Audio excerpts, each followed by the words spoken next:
Hello everyone, I am Srijana Subedi. My student ID is EPK2061. Today I am here for the group presentation of Business and Corporation Law, and we are all together 5 members in our group. Rosni Bhatt is group leader, and other members are Anmol Dhungana, Swarnima Shrestha, Subarna Thapa and me. Mm, Today we are going to discuss about two questions which are taken out from our business and corporation law book. One is problem question, which is taken out from page number 326. This question is concerned with the mistake in contract and the serious effect of the mistake, which has to be dealt by the client and the Jane. It is important to know whether the nature of the mistake is common mistake, mutual mistake, or unilateral mistake. In common mistake and mutual mistake, both parties are involved, and in the unilateral mistake, there will be the mistake of only one party. The issue is whether the party is agreeing to different things, or they did not freely enter into the contract because of some pressure or influence.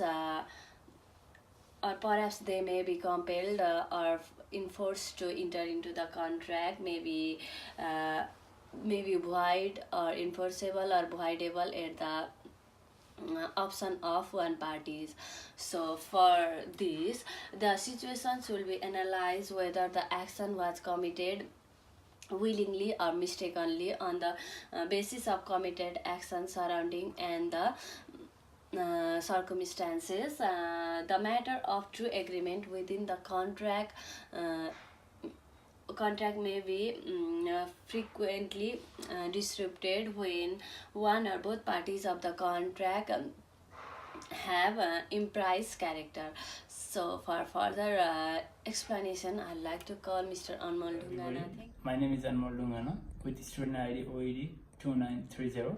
Today I'm going to talk about the rules to be applied on the mistakes of the contract, and we find out 2 points.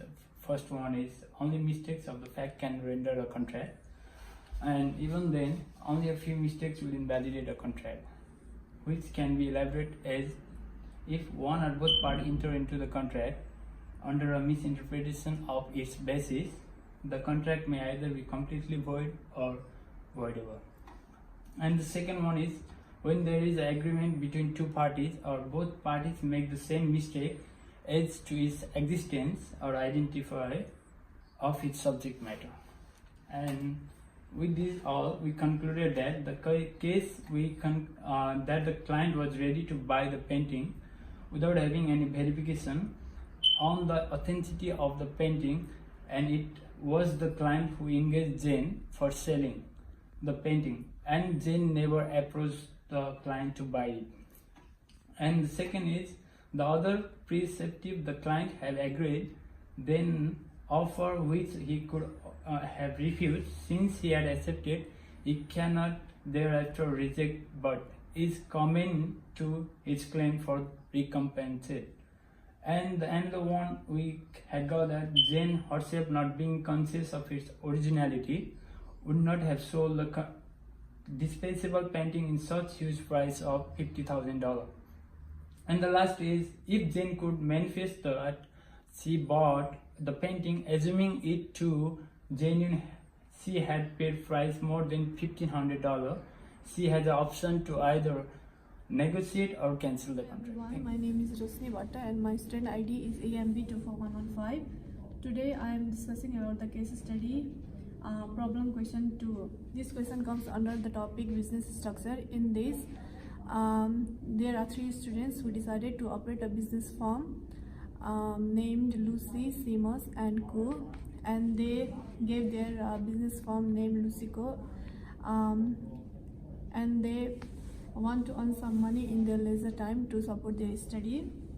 And this case study really describes about the partnership, breach of partnership, and the dissolution of partnership. In the first question, it is really described about the partnership. What is partnership? Partnership is a voluntary association between 2 or more people who decided who agrees to share their time, money, skill, property to carry a lawful business. In this case, these three students have a high level of mutual understanding to share their profit and loss.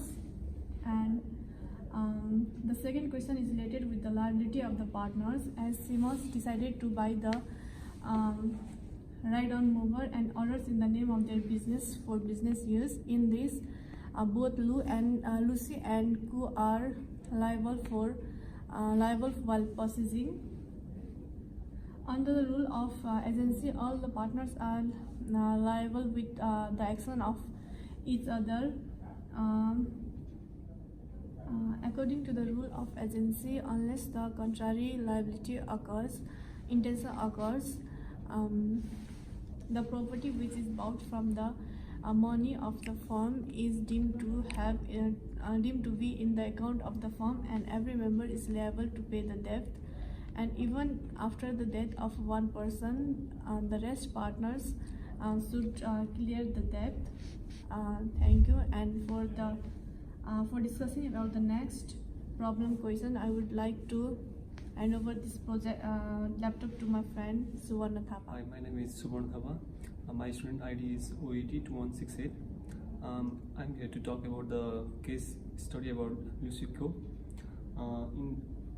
in which Lucy is in the breach of the partnership contract, where she was carrying the business for her personal benefit. A leading authority defines fiduciary as a person having a duty created by his undertaking to act primarily for the benefit of another in matter connected with his undertaking. Under the National Business Name Registration Law, all the businesses are registered under the Australian Securities and Investment. Generally, according to the business law, death of one partner in partnership business leads to the termination of contract. In this case, regarding the Lucy Ko, the death of Simos automatically terminate the contract.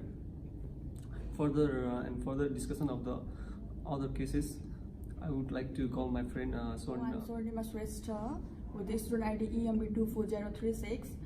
Today I'm here to present about question number F. What is the meaning of partnership property?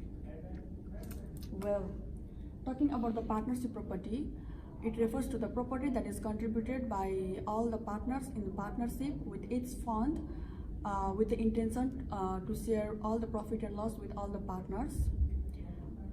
The partnership property is categorized into tangible and intangible partnership property. So, according to the rule of distribution of assets among the partners, there are certain conditions. The first condition is all the losses, including the losses and the deficiencies of assets, should be first paid out from the profit. Secondly, from the capital. As for the proportion to share the profit, the assets of the firm are to be applied as all the debts and liabilities of the firm are to be paid to those partner or those person who are not partner there within anymore. All the due are to be paid to the person as the strongest form of the capital. And the last one is the ultimate residue is to be paid on that proportion on which the profit is to be shared. So going to the conclusion, the three partners, Lucy, Simos and Ku, they could not fulfill all the requirements of the partnership, and hence after the death of the Simos, the partnership were dissolved. So by saying this much, I want to conclude our presentation hereby. Thanks.